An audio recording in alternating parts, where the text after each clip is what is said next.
Men and women have seen that these people, they have the quality, they have what it takes. I've created a platform for the artisans to be able to be exposed technologically. We have created a marketplace for them to be able to have access to the international global standard practice.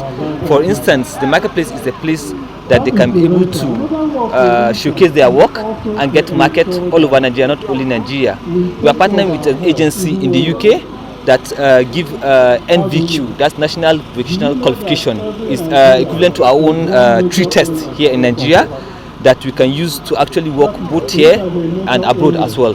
So it's what do you call it, a platform that gives access to financing, capacity building, and also business. Thank you, sir. Presently, in our database, artisans in Nigeria, we are almost 120 million registered in Nigeria, comprised of auto mechanics, tailors, panel beater, carpenter, furniture, all of such. We have almost 120 million in our database.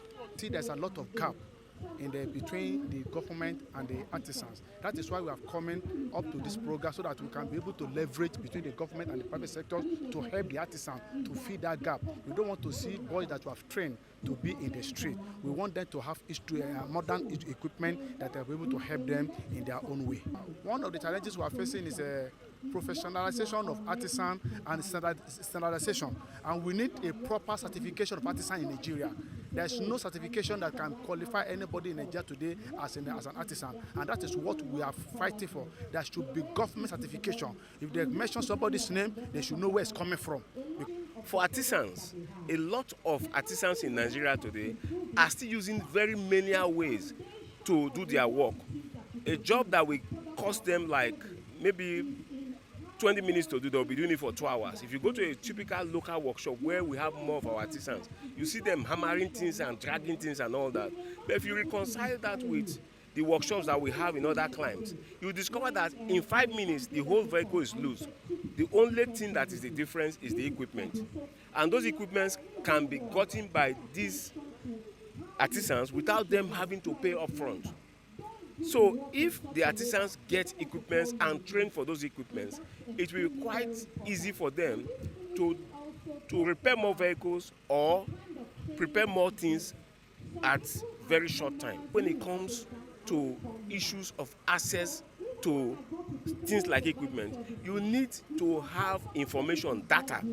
As it is today, I doubt if at the touch of a button we know the numbers of artisans we have in Nigeria generally, the numbers of mechanics, the numbers of carpenters, tailors and all that. Now, what am I talking about? I'm talking about data, information as to the numbers, as to their mapping. In Nigeria, for example, you say, okay, in Kaduna State, these are the number of this. In Plateau State, it will help us in planning. And without planning, you cannot do anything. So data is quite important, and the information as well. There are a lot of opportunities and skills that these artisans have. And one of the ways that governments can assist them is to map out projects that will solve local problems, and then bring in the artisans to explore and to make it happen, so that the funding that government is given to international organizations can be utilized locally by the expertise that we have in the artisans. Give them funding, the funding that is sustainable. In other words, an artisan can actually, in a cluster, buy equipment they can pay instrumentally. They may not be able to afford the technologies in the big terms and with the dollar rate, but if you group them in a cluster through their cooperative or through their organization, you can invest into them.